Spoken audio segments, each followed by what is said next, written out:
a comenzar el capítulo número 11 de este curso y voy a empezar con una pantalla en blanco, con una pizarra en blanco para preguntarte si te dijera cuál es el mejor invento de la humanidad, ¿no?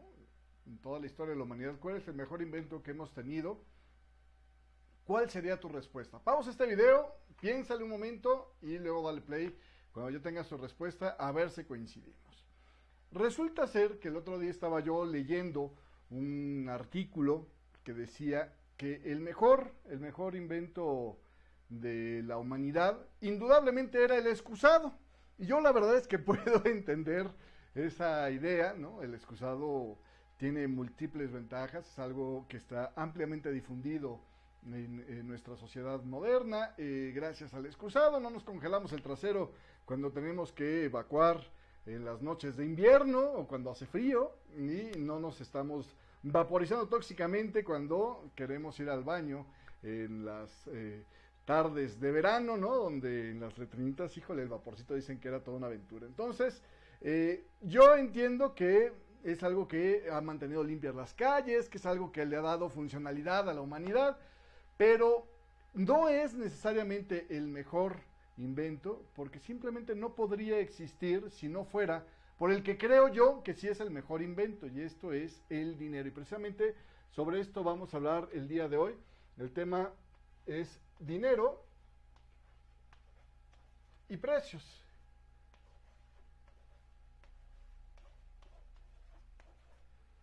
¿Qué onda con el dinero? Bueno, para empezar, ¿cuál es la importancia del dinero? ¿Por qué lo considero yo el mejor invento de la humanidad?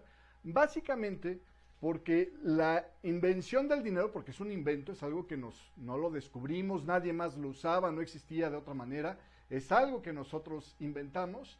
A partir de que lo inventamos, a partir de que lo inventamos, se pudo propiciar la división del trabajo, y esto propició aquello que era indispensable para cualquier otro invento, incluyendo precisamente el tema del excusado. Es la especialización, ¿no? Cuando yo puedo dedicarme a lo que soy mejor para hacer, es que realmente pudimos explotar el mejor potencial de la humanidad, y no hasta entonces, ¿sí? Antes de eso, vamos a regresarnos a la época. A lo mejor es más fácil, si tú has leído Robinson Crusoe, imaginarte, o El náufrago, ¿no? de este Tom Hanks. Tú puedes pensar en algo como la mejor forma para entender lo que había antes de que hubiera el dinero y antes de que hubiera la división de actividades que permitió la especialización. Imagínate una economía tipo Robinson Crusoe, donde yo, pues de pronto, de la noche a la mañana, si caigo náufrago en una isla abandonada, me convierto, ¿no?, en un sujeto lleno de necesidades, y que yo tengo que proveer por todas esas necesidades básicas. No estoy hablando de quiero hoy escuchar a los Beatles y a ver cómo le hago para escucharlo. Estoy hablando de lo más simple. Estoy hablando de qué hago yo si lo que quiero es en este momento comer. Tengo hambre, ¿no? Quiero comer, o tengo sed y quiero beber. Tengo yo mismo que ir a buscarme la vida en esos temas, ¿no? Si de repente me da frío, pues tengo yo que inventar qué me voy a poner encima, y si empieza a llover tengo que inventar dónde me voy a cobijar, ¿no? Es decir, todas las necesidades básicas Robinson Crusoe se las estaba sucediendo a sí mismo, ¿no? Se las estaba suministrando él solo. Las sociedades, antes de que existiera el dinero, tenían el gran problema de que mayormente todo el mundo más o menos tenía que hacerle de todo. Más o menos todo el mundo tenía que acabar, pues, resolviéndose la vida. Y esto permitía, pues, que hubiera una gran capacidad de hacer cosas de todos, pero muy poca especialidad. Es decir, todo el mundo hacía, pero como que no le salía muy bien todo, ¿no? Entonces todo el mundo tenía cosas medio malitas. Una vez que las sociedades se organizan y se empiezan a dividir el trabajo, empieza a haber una especie de necesidad del dinero. El dinero es básicamente la forma en la que podemos traducir una cosa que producimos por otra cosa que necesitamos. Antes de que existiera el dinero, vamos a ponerlo así, ¿no? Antes del dinero, existían dos caminos, ¿no? O la economía Robinson Crusoe, donde cada quien hacía todo, o la que nos llevaba a especializarnos, que fue como evolucionó la humanidad,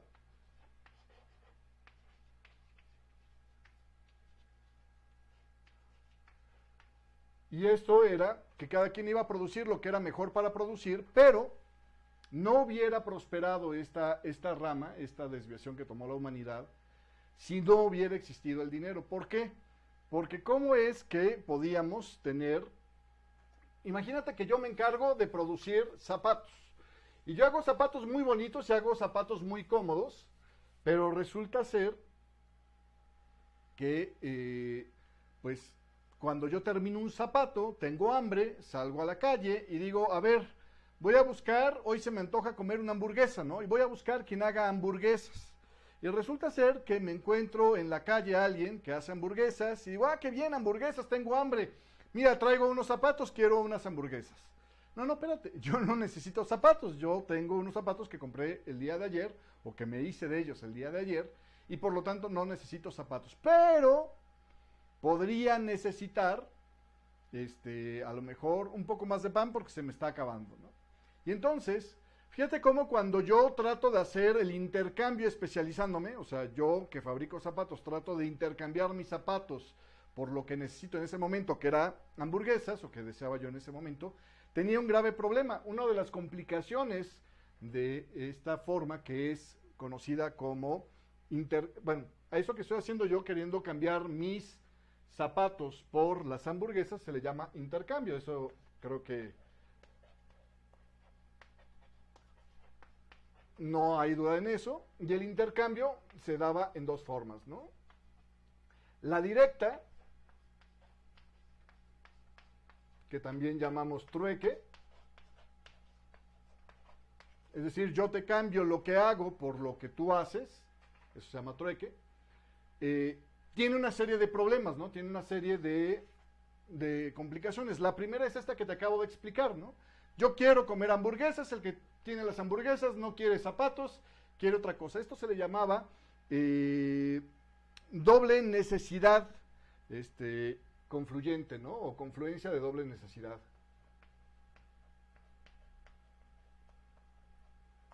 Doble necesidad. ¿Qué es esto? Que tenían que coincidir, es algo extraordinariamente difícil, tenían que coincidir dos personas con necesidades recíprocas, es decir, que yo necesitara hamburguesas y que el que hacía hamburguesas necesitara zapatos para que pudiera darse un intercambio.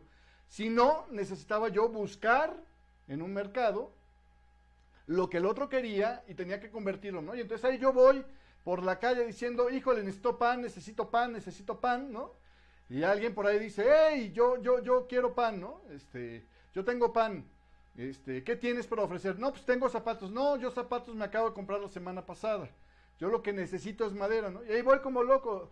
¿Quién quiere madera? ¿Quién quiere madera? No, por tratar de hacer la chimpahuepa donde yo logre encontrar a alguien que tenga algo que quiero por algo que suministro, lo cambie y en ese momento ya regreso con la madera con el que hacía pan, le entregue el pan, le entrego la madera, me entregue el pan y ya regrese finalmente con el de las hamburguesas y le dé el pan y me dé mi hamburguesa y por fin pueda comer, ¿no? Es complicadísimo hacerlo de esa manera, imposible. Entonces, ese problema junto con otros problemas, el segundo que te acabo de hablar es la convertibilidad, ¿no?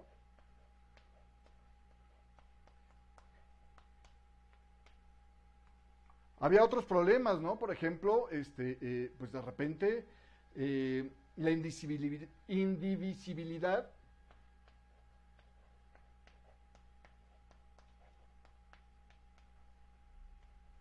Imagínate que yo en lugar de decirte que hacía pan, que hacía zapatos, porque pues más o menos los zapatos te puedo decir, oye, te doy un zapato, ¿qué me das, no? En lugar de dos. Que un zapato honestamente nuevo sirve para nada, ¿no? A menos de que se te haya roto otro similar y en un periodo relativamente corto de tiempo, ¿no? Pero imagínate que yo fuera relojero, ¿no? Entonces, oye, pues traigo ahora sed, quiero una cerveza, ¿no? Y voy con el cervecero y le digo, oye, tengo relojes, yo soy relojero. Pues ok, perfecto, dame un reloj y te doy un vaso de cerveza. No me friegues, ¿no? O sea, yo nada más quiero un vaso de cerveza, pero pues no te voy a dar un reloj que me tomó no sé cuántos días hacer para un solo vaso de cerveza, si no me quedo sin nada el resto del mes. Entonces, bueno, te puedo dar un barril de cerveza, ¿no? Suponiendo que el cervecero tenga muchas ganas de mi reloj. ¿Y yo qué hago con un barril de cerveza? Se me echa a perder, se me va a tirar, o se me va a agriar, o yo qué sé. No. Entonces, el problema es que yo no le puedo decir, oye, pues te doy un cuarto de mi reloj a cambio de una barrica de cerveza que me dure una semana para que valga la pena el trato. ¿Sí me explico? Partir la mayoría de las cosas que producimos, una vez que las divides, pierden valor o prácticamente ya no valen nada, ¿no? Por ejemplo, si yo tengo una vaca, la puedo partir a la mitad y si la utilizamos como carne en el momento, pues puede valer, pero media vaca no vale lo mismo o dos medias vacas no valen lo mismo que una vaca completa, porque de la vaca completa puedo seguir sacando leche y puedo utilizar su fuerza para arar el campo, etcétera, ¿no? Y ya cuando está partida a la mitad, pues nada más carne y no es más que otra cosa, ¿no? Entonces, el problema es la indivisibilidad que había entre las cosas que se producían, ¿no? Otra de las cosas que nos provocaba el problema o las inconveniencias que teníamos precisamente con el trueque era pues que finalmente al final del día los que eran negociantes no podían establecer vía trueque exactamente un valor económico de lo que habían estado negociando. Es decir, era muy difícil saber al final del día si te había ido bien o te había ido mal con lo que habías estado realizando de trueques, ¿no? Porque gané 4 vacas este mes, pues qué padre, ¿no? Pero es que, ¿cómo lo comparo con las 80 toneladas de trigo que gané el mes pasado? Bueno, las 80 toneladas. Con los 80 sacos de trigo que gané el mes pasado o con los 32 pollos que me conseguí el mes anterior. Voy ganando más, voy ganando menos, estoy creciendo, estoy achicándome, ¿qué está pasando? No hay forma de saberlo, ¿no? La falta de convertibilidad o la falta de capacidad de cálculo económico del trueque hacía todos estos, digamos, contratiempos, hacían que el trueque no fuera efectivo, ¿no? Y entonces tuvimos que optar por otra forma. Si el trueque directo no funcionaba, pero la especialidad sí nos interesaba, necesitábamos seguir haciendo intercambios, teníamos que hacer intercambios indirectos. Y ahí aparece finalmente nuestro invento, el dinero, ¿no? La forma de hacer intercambios indirectos, ya voy a borrar esta parte de aquí, pues es utilizando el dinero. ¿Qué es el dinero entonces? Bueno, pues es un bien intermedio, el cual es reconocido por todos en su valor y que tiene una serie de características que me permiten hacer un intercambio intermedio con otras personas. Es decir, ya no importaba si el que vendía las hamburguesas no quería zapatos o sí quería zapatos, porque yo lo que le iba a pagar es con otro bien intermedio el valor de su hamburguesa, ¿no? Mismo que iba yo a obtener de la venta de mis zapatos. Entonces, tengo esto que es común para todos, es deseable por todos, para poder adquirir de los demás lo que cada quien producía. Y entonces yo podía ir con el panadero y comprar pan, podía yo ir con el restaurantero y producir. En Roma se hizo las primeras hamburguesas, ¿no? Podía yo ir a comer hamburguesas, podía yo ir a comprarme una barrica de cerveza cuando quería, pero ya no estaba yo sujeto a que el otro quisiera lo que yo fabricaba. Al otro le podía venir valiendo gorro que yo fabricara un bien X, y simplemente con que pues le diera algo que él pudiera después, que él estaba seguro que podía cambiar por lo que necesitaría más adelante, estaba dispuesto a darme lo que él producía, ¿no? Y entonces, de esta manera, a través del dinero, por eso es la invención que sustentó la especialización que se hace gracias al intercambio, donde entonces nos podemos dividir, cada quien dedicarse a lo que es más bueno, para poder finalmente producir con mayor especialidad y por lo tanto más eficientemente, ¿no? No es lo mismo que yo tenga que aprender a hacer un zapato cada año que necesito cambiarlo, pues simplemente todos los días hago zapatos y los hago muchísimo más rápido, ¿no? Sé ya perfectamente los truquitos de hacer el zapato y no me las tengo que andar recordando y averiguando cómo se hacían, ¿no? Y lo mismo con el panadero, no tenía que andar experimentando comiendo pan para sacar las cosas, o el cocinero preparando las hamburguesas, le quedaban bien a la primera, siempre porque llevaba muchos años haciendo hamburguesas, es decir, la especialidad produce una mayor eficiencia de producción. Entonces, pues vimos que la humanidad empezó a utilizar ciertas cosas como dinero. Ahora, ¿qué utilizaban como dinero? Para empezar, para utilizar como dinero, lo que observamos en la historia de las distintas culturas, era que buscaban algo que fuera atractivo para todos, es decir, algo que eventualmente todo el mundo quisiera tener, ¿no? Y ahí está la primera característica, vamos a hablar de características del dinero. La primera era deseable, ¿no? Es decir, yo pues estoy dispuesto a cambiar dinero por algo que sé que todo el mundo desea, que todo el mundo quiere tener. Y para que esto sea deseable, tiene que ser algo pues relativamente valioso, ¿no? Y para que fuera relativamente valioso, acuérdate lo que empezábamos diciendo en las primeras clases de macroeconomía, lo que es valioso realmente es porque es relativamente escaso también, ¿no? Si no había escasez, no había, de alguna manera, pues este valor, ¿no? Por ejemplo, no hay una sola comunidad, estaba escuchando el otro día, no hay una sola comunidad que haya utilizado piedras como dinero para poder intercambiar, porque pues piedras te las encuentras en cualquier parte. O sea, era de, oye, ¿cuánto cuesta tu hamburguesa? No, pues 4 piedras. Ah, espérame, 1, 2, 3, 4, la agarro de la tierra, dame tu hamburguesa, ¿no? Y el otro, pues, va a ir con el panadero y oye, ¿cuánto vale el 100 de panes? Ah, pues 82 piedras, pues mira, las 4 que traigo y ahorita aquí agarro del suelo las otras más, ¿no? Eso realmente no le daba valor a las cosas, ¿no? Tenía que ser algo que fuera relativamente escaso. Luego ya no bastó con que fuera escaso, ¿no? También tenía que, pues de alguna manera, ser durable, ¿no? Por ejemplo,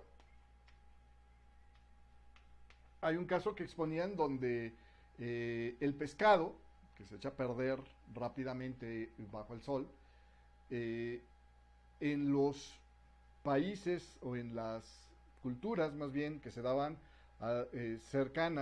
más cercanas al Ecuador, donde hace más calor, normalmente jamás se vio que el pescado se utilizara como un trueque. O sea, era imposible que el pescado funcionara como valor de intercambio, como dinero. Cosa que no pasaba, por ejemplo, en las culturas más polares, donde hacía más frío, porque ahí bueno, el pescado se congelaba o se podía llegar a salar sin que hubiera una temperatura alta que lo echara a perder. De alguna manera sí se podía utilizar el pescado salado o congelado como un artículo de cambio, ¿no? Era algo que todo el mundo quería, todo el mundo le gustaba tener reservas de alimento y de alguna manera pues era durable. Otra de las cosas que es importante para el dinero, y aquí cuando hay países con mucha inflación se dan cuenta de esto, es que tiene que ser transportable, ¿no?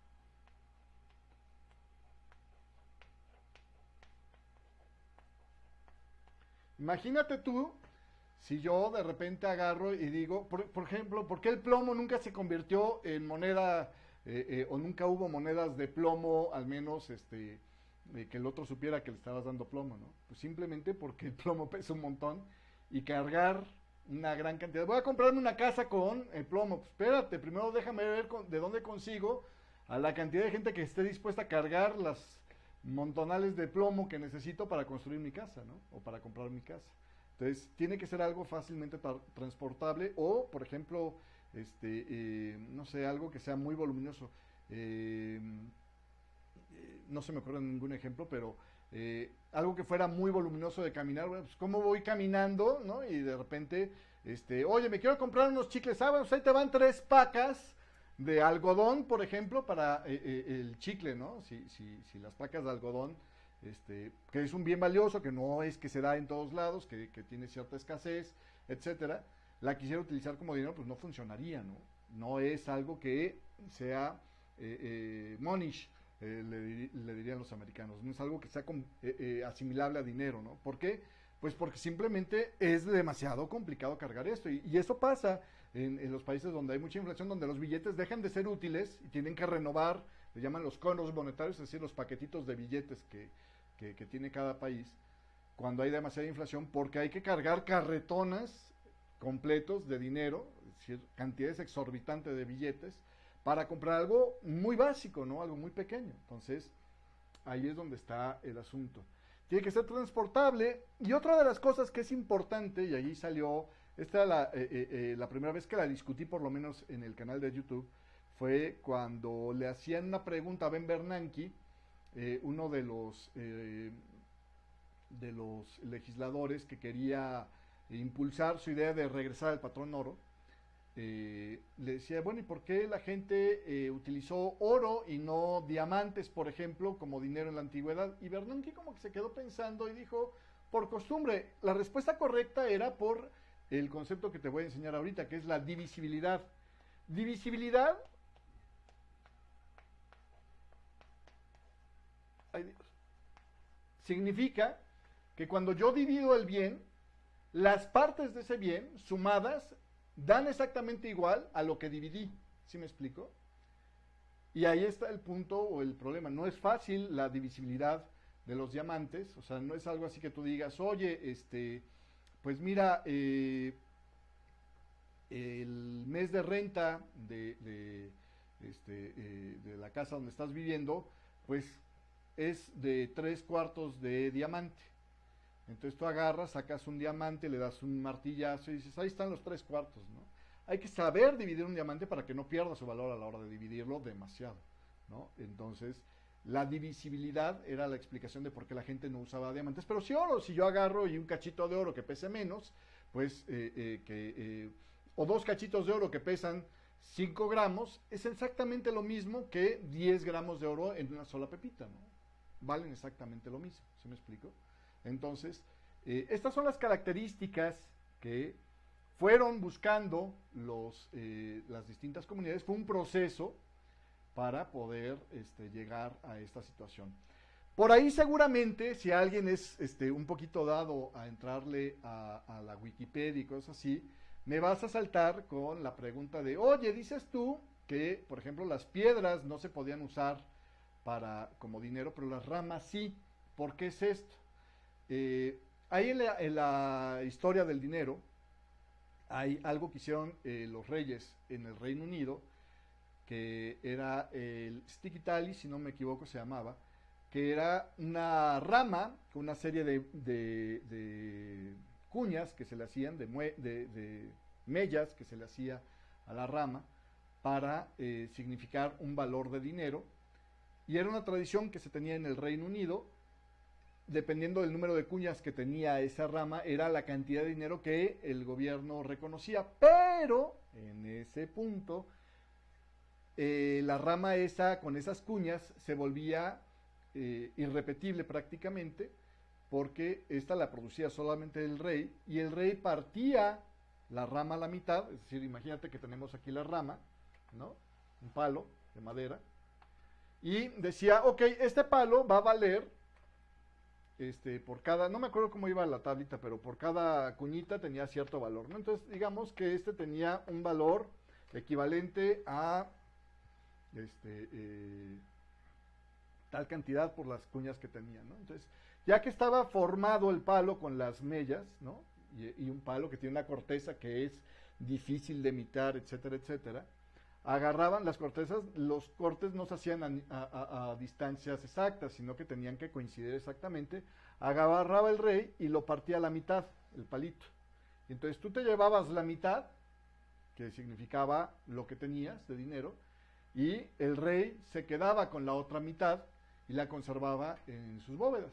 Y cuando tú querías ejecutar el valor de ese palo, tenías que llevar tu parte, la hacían coincidir con la que estaba guardada en la bóveda del rey, y si coincidían exactamente las mellas y el palo coincidía con su estructura, entonces tenías pues ya reconocido el valor de ese palo. Era una forma de evitar, digamos, la falsificación de valor a través de palitos que pues te los inventabas tú en la noche cortando muecas en una rama y luego haciendo la división a la mitad y llegabas y este es mi palito, ¿no? Pues si no había con quien coincidiera, no había nada. De hecho, la historia dice que el último sticky tally se utilizó para pagar acciones del Banco de Inglaterra cuando se creó, el banco más antiguo del mundo, el banco central más antiguo del mundo. Entonces, bueno, ahí está nada más la excepción que confirma la regla.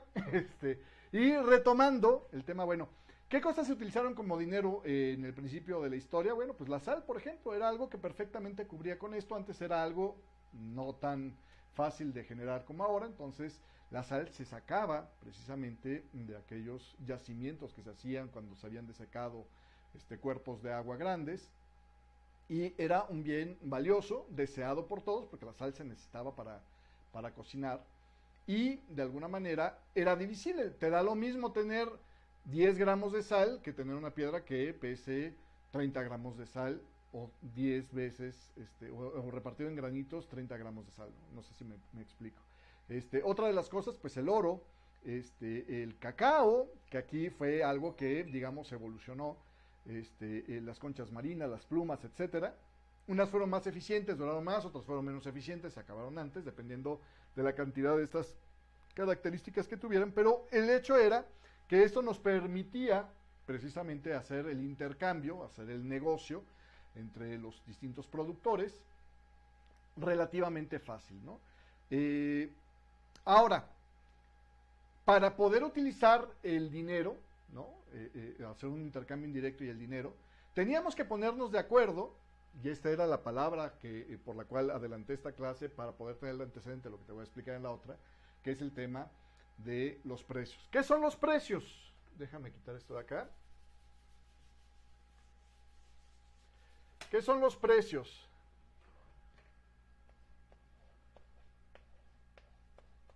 Pues si lo analizas, el precio es simplemente el ratio en el cual yo valoro una cosa a cambio de dinero. Es decir, es la tasa de valor de dinero que le doy para cambiar por otra mercancía. Es decir, es el precio. De hecho, si nos vamos un poquito más atrás, el precio puede llegarse a definir tan simple como la tasa de intercambio de un bien por otro, ¿no? Por ejemplo, cuando yo hacía intercambios de una mercancía por otra, ¿no?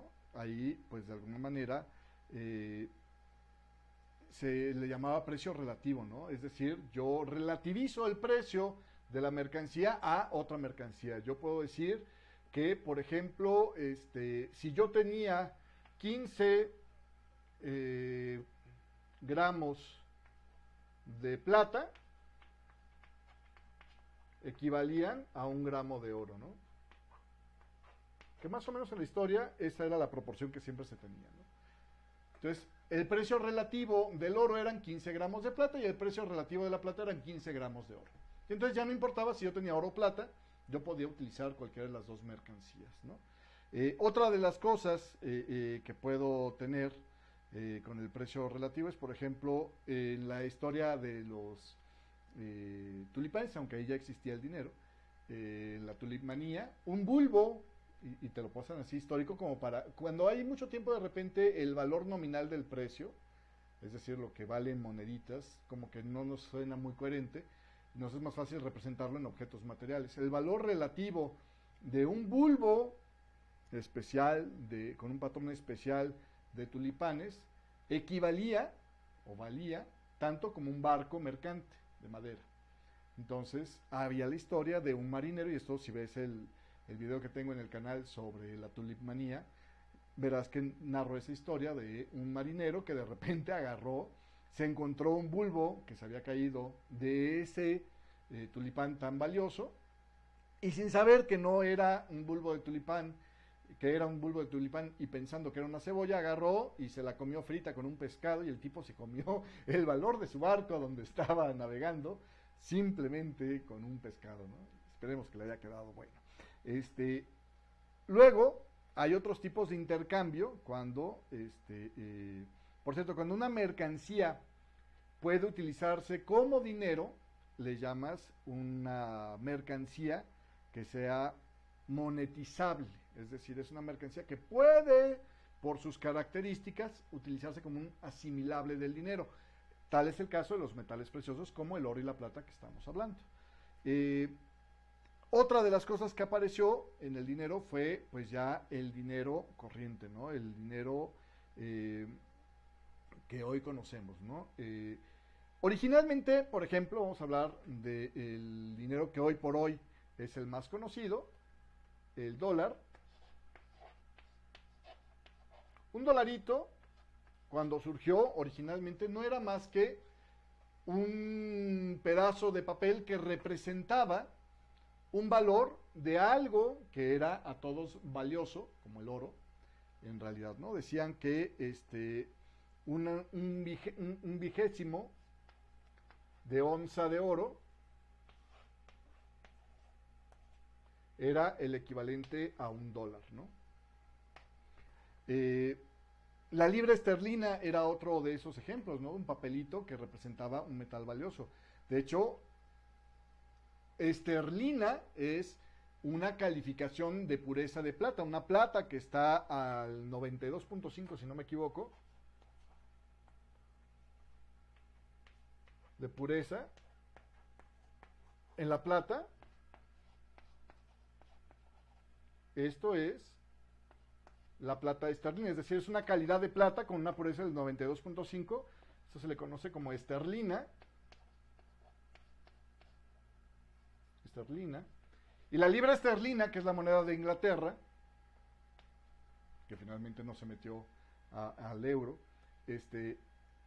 la libra esterlina, pues simplemente era un papel que te decía que representaba el valor de una libra de peso, una libra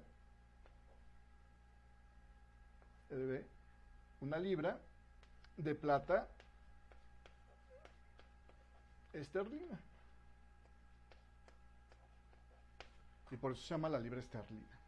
Ahora, tengo yo dos valores o dos monedas distintas. Aquí es donde ya el dinero empieza a cambiarse a monedas, ¿no? A lo que le llamamos monedas.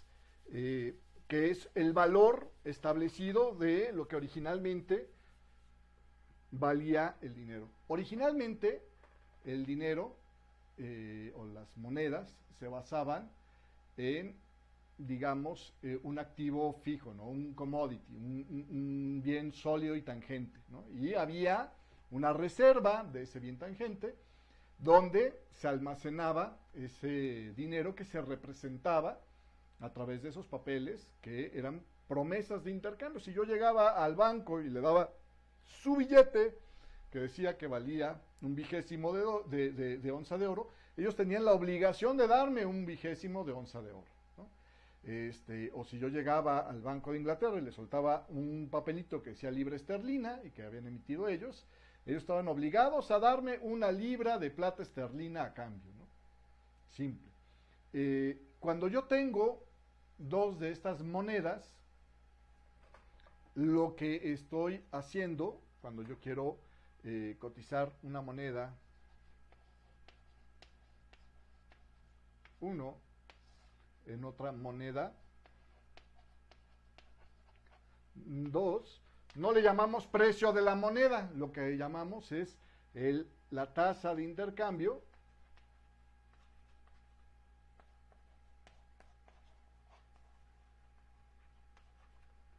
o el tipo de cambio, ¿no?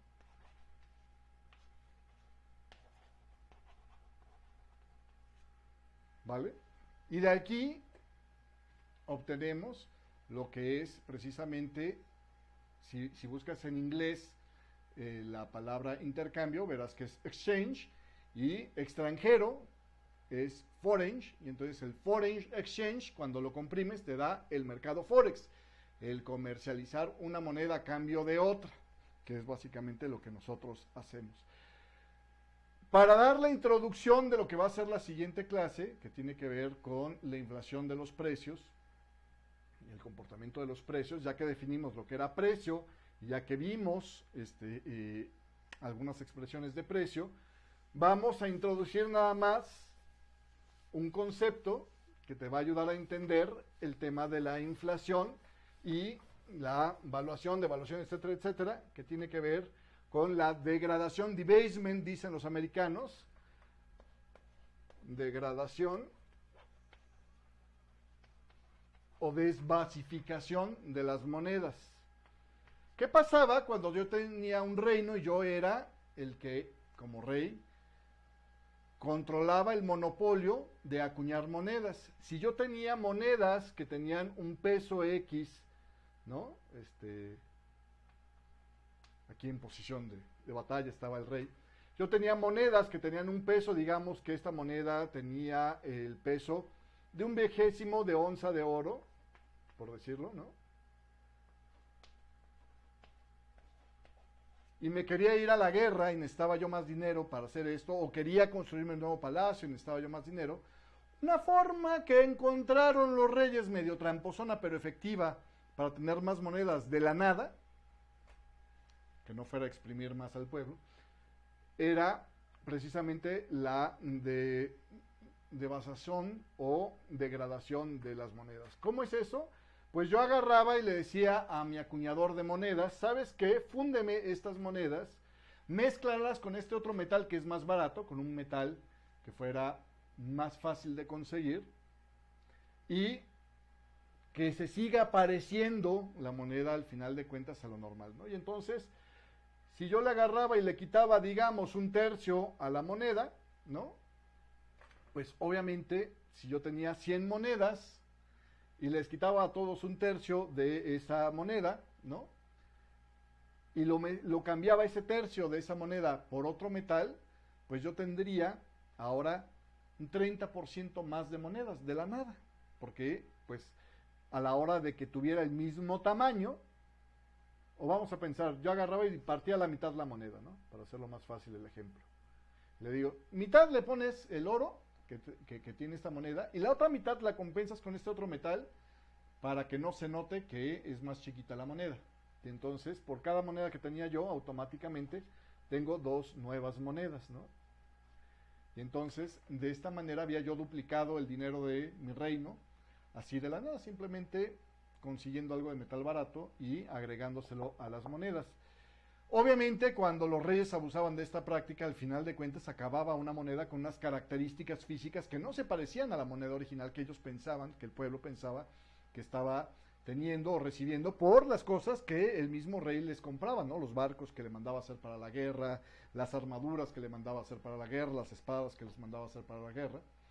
Y de ahí salía la costumbre esta de morder las monedas a ver si realmente eran buenas o ya estaban demasiado degradadas, ¿no?